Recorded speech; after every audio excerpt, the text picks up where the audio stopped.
Everyone, welcome to engineers group. Last class के अंदर अपन ने देखा था टाइप्स ऑफ रेन गेज।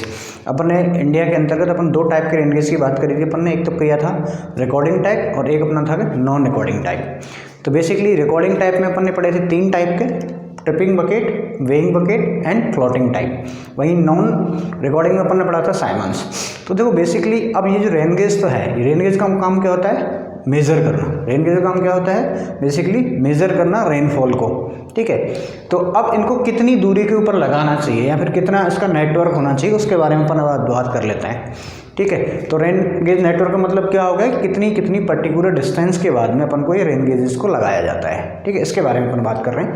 तो according to Bureau of Indian Standard अपन बात करें तो उन्होंने कुछ क्राइटेरिया दिया हुआ है अलग अलग टोपोग्राफी के अकॉर्डिंग। जैसे कि भाई कुछ एरिया ऐसा है मेरा जो प्लेन एरिया है, कुछ एरिया ऐसा है जो मेरा हिली एरिया है, कुछ एरिया मेरे क्या है बहुत ज़्यादा हिली ना होकर कुछ फ्लैट एरिया हैं। यानी कि तीनों तरह के एरिया को अपन अलग अलग क्लासीफाई किया जाता है, क्योंकि वहाँ पे जो वेरिएशन होता है यानी बारिश का जो वेरिएशन होता है, रेनफॉल का जो वेरिएशन होता है वो बहुत ज़्यादा होता है। उसी के अकॉर्डिंग BIS ने कुछ लिमिट्स अपन को दी हुई हैं। तो according to BIS,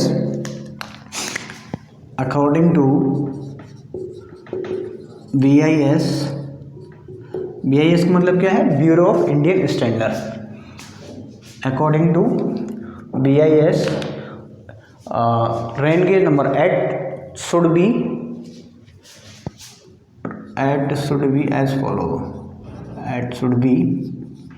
as follows. कितने होने चाहिए उसके अपन बात कर रहे हैं। देखो यदि अपन प्लेन एरिया की बात करें, सबसे पहले अपन बात कर रहे हैं प्लेन एरिया की। तो प्लेन एरिया के अंतर्गत एक रेन गेज है वो हर एक 520 किलोमीटर स्क्वायर एरिया के अंतर्गत होना ही चाहिए। ठीक है, ये बात याद रखनी। प्लेन एरिया के अंदर क्या रिकॉर्ड रखना अपना? 520 किलोमीटर पर स्क्वायर एरिया। यानी for plain area one rain gauge, एक रेन गेज कितने एरिया को कवर कर लेगा? 520 kilometre square area, 520 kilometre square. वहीं यदि आपसे सेकंड पूछा जाए कि चलो ये तो प्लेन एरिया हो गई, बहुत ज़्यादा प्लेन एरिया है। ठीक है, यदि मॉडरेटली एलिवेटेड एरिया यानी कि जिसकी जो हाइट है, ठीक है, वो हाइट क्या हो? 1000 मीटर हो from the mean sea level. ठीक है, तो फॉर मॉडरेटली एलिवेटेड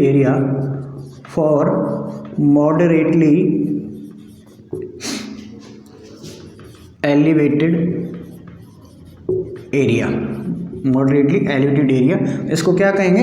यानी कि जो हाइट कितनी हो अप टू 1000। ठीक है, up to 1000 metre height from mean sea level. यदि मीन सी लेवल से अपन 1000 मीटर की बात कर लेते हैं तो वहाँ पे वन रेन गेज की जो डिस्टेंस होनी चाहिए वो इन 260 से लेके 390 किलोमीटर स्क्वायर एरिया। तो वन रेन गेज इन 262, कितना याद रखना है? 390, 260 to 390 किलोमीटर स्क्वायर एरिया के अंतर्गत एक रेन गेज होना ही चाहिए। उसके बाद वहीं यदि अपन बात कर लेते हैं हिली एरिया के अंदर, इन हिली एरियाज जिनका जो एलिवेशन है वो क्या हो? 1000 मीटर से ज़्यादा हो, उस केस की अपन बात करें। इन hilly areas one rain gauge पर 100 किलोमीटर या कई जगह 130 मिल जाएगा, कई जगह 100 मिल जाएगा। यानी हर पर्टिकुलर 130 किलोमीटर एरिया के अंतर्गत एक रेन गेज यहाँ पे होना चाहिए। ठीक है, वही एक इम्पॉर्टेंट याद रखना है आपको कि WMO यानी कि वर्ल्ड मेट्रोलॉजिकल ऑर्गेनाइजेशन, ठीक है, वर्ल्ड मेट्रोलॉजिकल ऑर्गेनाइजेशन ने एक डेटा दिया हुआ है कि एटलीस्ट जो 10% जो रेन गेज हैं वो मेरे कैसे होने चाहिए? रिकॉर्डिंग टाइप होने ही चाहिए। ठीक है, तो अकॉर्डिंग टू WMO, ठीक है, WMO at least 10% of rain gauge are must be recording type.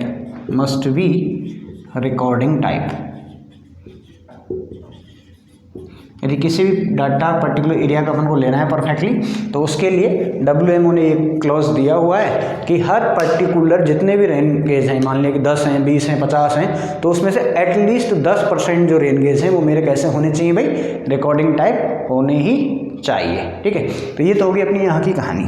अब यदि आपसे कोई पर्टिकुलर एरिया दे दिया जाए और आपसे पूछा जाए कि भाई optimum number of rain gauge कितने रिक्वायर्ड होते हैं एक पर्टिकुलर एरिया के अंतर्गत, ठीक है, तो ऑप्टिमम नंबर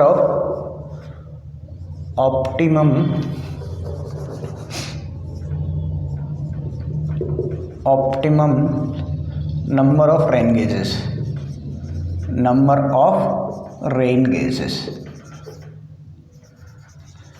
कितने होने चाहिए। तो देखो बेसिकली ये जो रेन गेजेस हैं वो डिपेंड कर रहा है, एक तो अपने क्या है टोपोग्राफी के ऊपर डिपेंड कर रहा है, ठीक है, और किसके ऊपर डिपेंड करता है कि आपको कितने % तक आप एरर को एक्सेप्टेबल करते हो। यानी भाई सीधी सी बात है, यदि आपने जो रेन गेजेस हैं उनको बहुत पास एरिया के अंदर लगा हुआ है, sufficient number of rain gauge आपने लगा दिया, तो वहाँ परसेंटेज एरर के चांसेस क्या हो जाएंगे, कम हो जाएंगे। तो आपको कैसा डेटा चाहिए, एग्जैक्ट डेटा चाहिए तो नंबर ऑफ रेन गेज ज़्यादा लगाने पड़ जाएंगे, ठीक है। यदि एरर आप ज़्यादा अप्लाई कर रहे हो, यानी कि ज़्यादा % तक एरर को आप एक्सेप्ट कर सकते हो, तो वहाँ पे कम से भी काम चल जाएगा। तो ऑप्टिमम नंबर कितना होता है, it is the number of rain gauges required to calculate the average rainfall value within the certain acceptable % of the error, ठीक है, यानी कितनी % एरर को आप एक्सेप्ट कर सकते हो, उसका नंबर क्या कहलाता है, मेरा optimum number of rain gauges कहलाता है, ठीक है। तो आप इसको चाहो तो लिख सकते हैं, it is the number of rain gauge, optimum number of rain gauge की बात कर रहा हूँ, ठीक है, तो it is the number of rain gauges,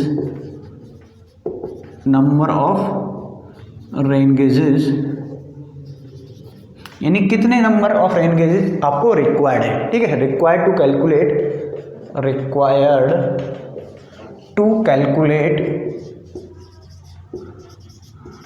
calculate the average rainfall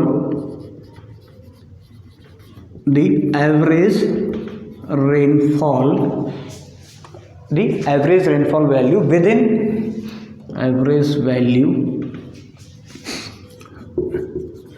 within a certain % of error की बात करें, या फिर सर्टेन एक्सेप्टेबल % ऑफ एरर, यानी कितनी % एरर को आप एक्सेप्ट कर लेते हो, उसके अकॉर्डिंग जो नंबर ऑफ रेन गेज लिया जाता है वो क्या कहलाता है, मेरा % ऑफ एरर। इसको % से क्या किया जाता है भाई, डिनोट किया जाता है, ठीक है। वहीं यदि आपको कोई पर्टिकुलर कैचमेंट एरिया, यानी पर्टिकुलर एरिया जिसके अंदर अपन को रेनफॉल को कैलकुलेट करना है, तो उसके अंदर पहले से क्या है, existing number of rain gauges दे रखे हैं, तो अपन को एक्स्ट्रा कितने चाहिए वो अपन कैलकुलेट कर लेंगे, ठीक है। तो यदि मान लेते हैं कोई रेन गेज है जिसके अंदर जो रेनफॉल की जो वैल्यू है, मान लें P1, P2, P3 इस तरह से कुछ आ रही है, ठीक है, तो उनका यदि आपको एस्टिमेट करना हो कि कितने और चाहिए, ठीक है, तो it is systematically statically as below. आप चाहो तो इसको भी लिख लीजिएगा कि यदि आपसे बात की जा रही है कि इतने आपके पास हैं, ठीक है, पूरे एक पर्टिकुलर कैचमेंट एरिया की बात कर रहे हैं कि n number of rain gauges exist कर रहे हैं, ठीक है, और जिनकी जो वैल्यू है वो दे रखी कुछ भी आपको, ठीक है, उसके अकॉर्डिंग आपसे पूछा जाए कि ऑप्टिमम नंबर यानी कितने रेन गेजेस और रिक्वायर्ड हैं अपने को, ठीक है, तो वो कैसे निकालेंगे, ठीक। तो फॉर ए कैचमेंट, अब कैचमेंट का मतलब क्या होता है, एक पर्टिकुलर एरिया जिसका पूरा जो वाटर है एक पर्टिकुलर एक पॉइंट पे आके मिलता है, या फिर कोई भी रिवर का जैसे अपन कहते हैं तो वो अपवाह तंत्र हो जाता है पर्टिकुलरली, यानी उस रिवर के अंदर इतना पानी आके इकट्ठा होता है, ठीक है, तो वही कैचमेंट की हम बात कर रहे हैं। तो for a catchment with n number of rain gauges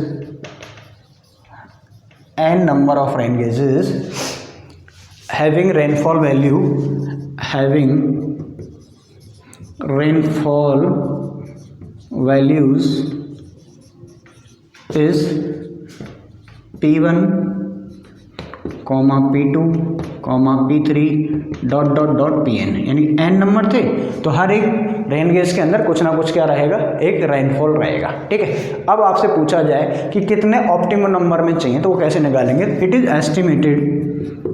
is estimated as follows इसके लिए आपको एक फॉर्मूला याद रखना है, कैपिटल एन, ये क्या है, नंबर ऑफ रेन गेजेस है, वो कितने आपने को रिक्वायर्ड होंगे, n equals to C V upon में परसेंटेज एरर कितना है उसका स्क्वायर। ठीक है, तो ये फॉर्मूला आपको यहाँ पे क्या रखना है भाई, याद रखना है। ठीक है, अब यहाँ कौन कौन सी टर्म क्या है उनको मैं यहाँ बता देता हूँ। तो एन तो अपना क्या हो जाएगा भाई, number of rain gauges, n तो क्या हो जाएगा भाई, नंबर ऑफ रेन गेजेस,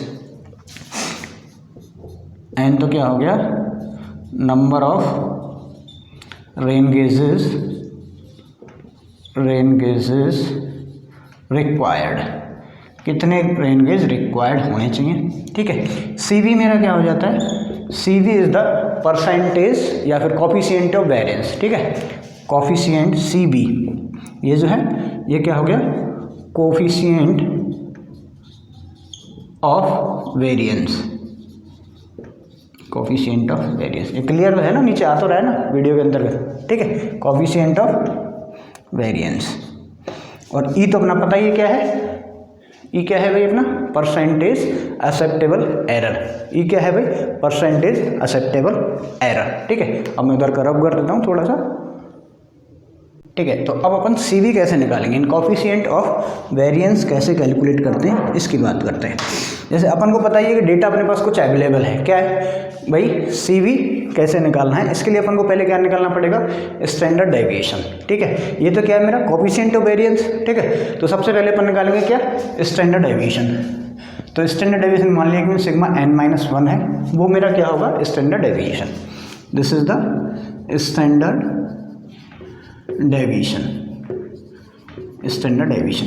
तो स्टैंडर्ड डेविएशन मतलब क्या होता है, एक पर्टिकुलर मीन जो मीडियम जो वैल्यू है उससे कितना आगे पीछे अपन जा रहे हैं, तो उसको अपन क्या कह देते हैं भाई, स्टैंडर्ड डेविएशन कह देते हैं। और स्टैंडर्ड डेविएशन कैसे निकालेंगे, मान लीजिए सिग्मा n माइनस 1 की वैल्यू आपको निकालनी है, तो सबसे पहले अपन क्या करेंगे भाई, अपने पास डेटा क्या है, एक रेन गेज है 1 जिसके ऊपर रेनफॉल कितना हो रहा है, P1, इसी तरह P2, P3, Pn हो रखा था।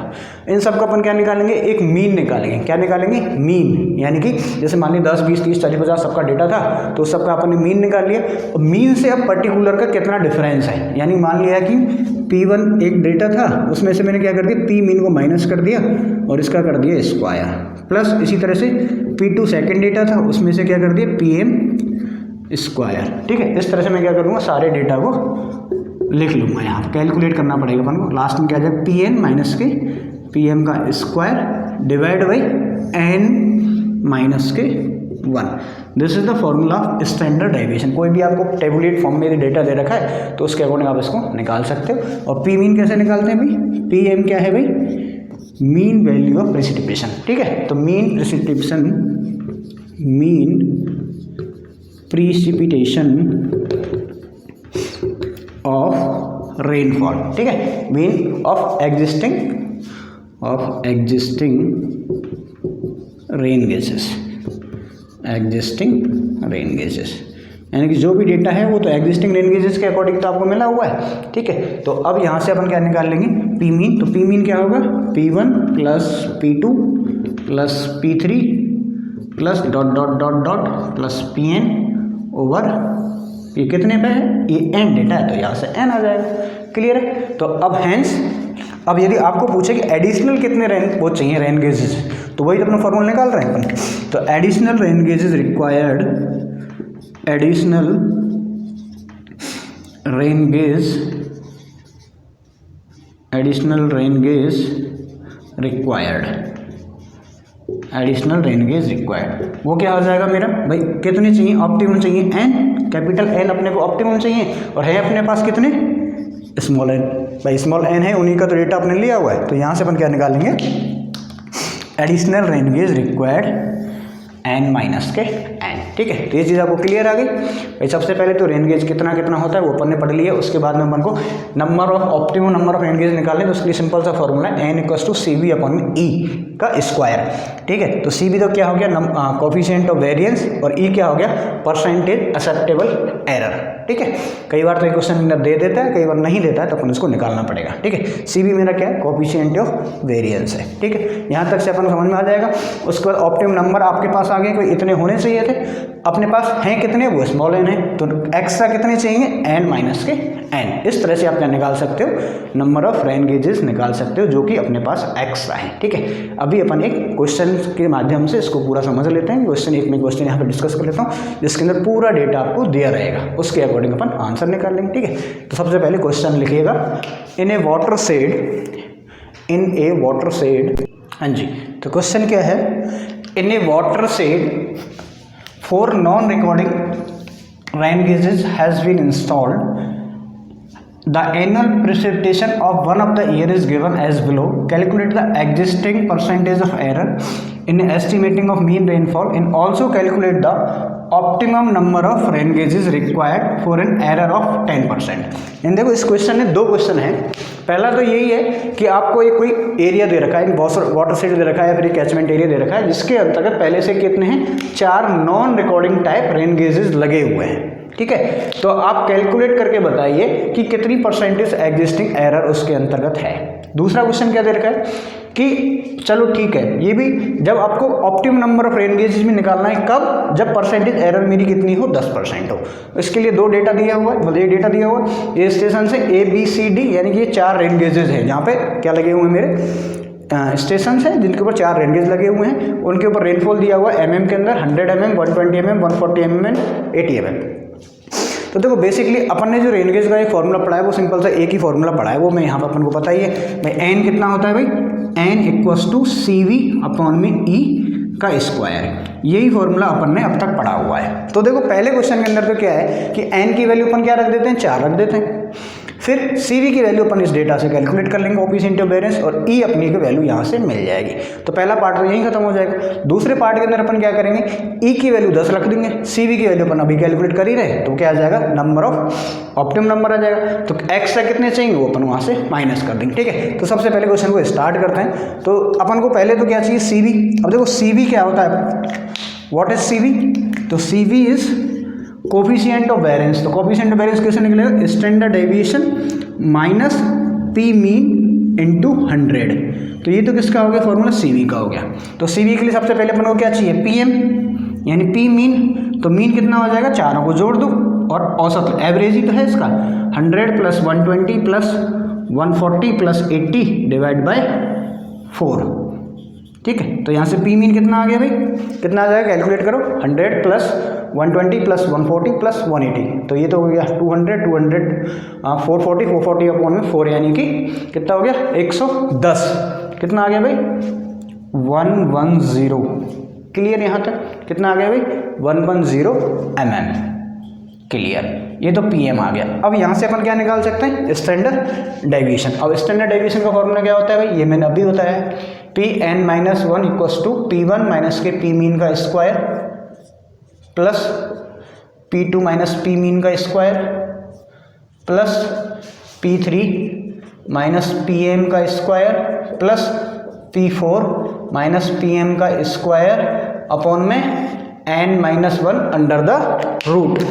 ये वैल्यू मेरी किसकी आ जाएगी भाई, स्टैंडर्ड डेविएशन की। तो वैल्यू पुट कर दो यहाँ पे, P1 कितना है अपना 100 माइनस P मीन कितना है 110 इसका स्क्वायर प्लस P2 कितना है भाई 120 माइनस के 110 का स्क्वायर प्लस 140 माइनस 110 का स्क्वायर प्लस 80 माइनस 110 का स्क्वायर। अब स्क्वायर है तो आगे पीछे माइनस से कोई फर्क पड़ेगा नहीं, और n की वैल्यू कितनी है यहाँ पे 4, तो 4 माइनस के 1 अंडर द रूट।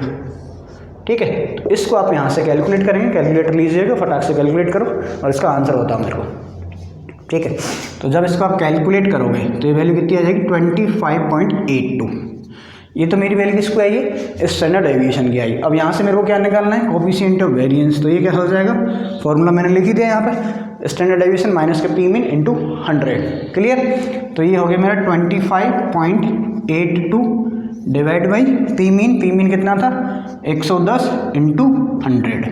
इसको अगेन कैलकुलेट करो, मैं करता हूँ। ठीक, तो ये वैल्यू आ गई अपनी 23.46% के अंदर। तो ये तो मेरा क्या आ गया, CV आ गया, कोफिशिएंट ऑफ वेरिएंस आ गया। अपन को किसकी वैल्यू चाहिए, E की वैल्यू चाहिए। तो फॉर एग्जिस्टिंग एरर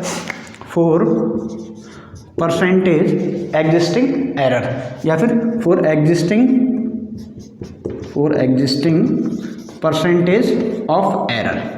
तो कैसे निकाल लेंगे, सिंपल सा फॉर्मूला है n equals to C V upon में ई का स्क्वायर। तो n की जगह तो अपन क्या रख देंगे 4, भाई कितने नंबर ऑफ रेनगेज अवेलेबल है 4, सी वी की वैल्यू अपन ने कितनी निकाली 23.46, ठीक है, यही तो वैल्यू है ये, अपॉन में क्या कर देंगे ई इसका स्क्वायर, ठीक है। तो यहाँ से अपनी ई की वैल्यू आ जाएगी, तो ई की वैल्यू यहाँ से आप फाइंड आउट करो, ठीक है। ई की वैल्यू फाइंड आउट करने के लिए क्या करोगे, इसका अंडर रूट ले लो या तो, ठीक है, या फिर इसका स्क्वायर कर दो। इसका स्क्वायर कर दोगे तो यहाँ से ज़्यादा आसानी से वैल्यू आ जाएगी। तो ई की वैल्यू यहाँ से जो आएगी वो अपनी कितनी आएगी भाई 11.33%। ये अपना हो गया फर्स्ट पोर्शन, ये क्या हो गया अपना फर्स्ट पार्ट यहाँ पे कंप्लीट हो गया। अब अपन क्या करेंगे सेकंड पार्ट के अंदर कब से क्या पूछा हुआ है, optimum number of rain gauges. Second part के अंदर क्या पूछा है भाई, optimum number of rain gauges. तो इसको मैं मिटा देता हूँ यहाँ से।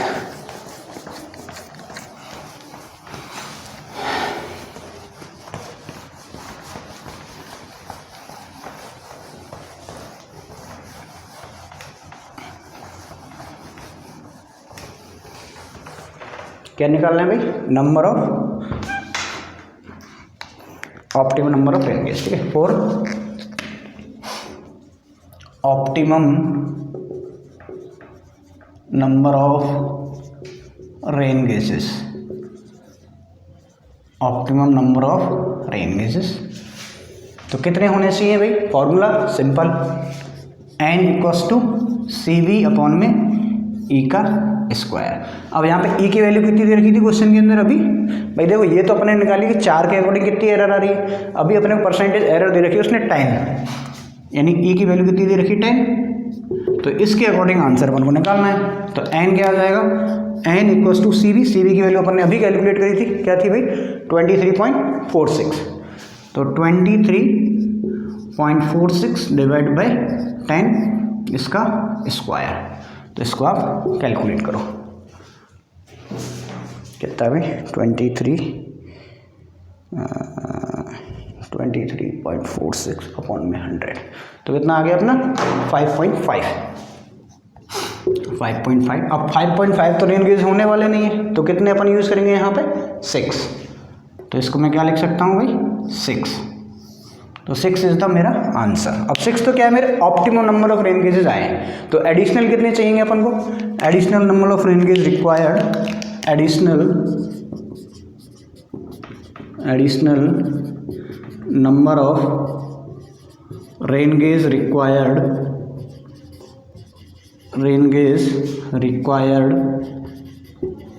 कितना हो जाएगा भाई 6 माइनस 4 पहले से अवेलेबल है तो 2, अब अपन को 2 चाहिए, ठीक है, लेकिन अभी अपन आपको बताया था कि इसके अंदर एटलीस्ट कितना होने चाहिए भाई 10% कितने होने चाहिए, रिकॉर्डिंग टाइप होने चाहिए। तो अब यहाँ आंसर आया 6, तो 6 में से, और वो चारों ही कैसे हैं नॉन रिकॉर्डिंग टाइप है, तो अपन को एक क्या होना चाहिए इसके अंतर्गत 1 रिकॉर्डिंग टाइप होना चाहिए। तो additional number of rain gauge कितने रिक्वायर हुए 2, out of which at least 1 should be recording type, out of which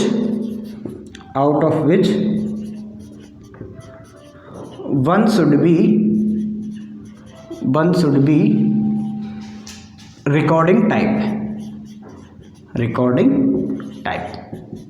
ठीक है।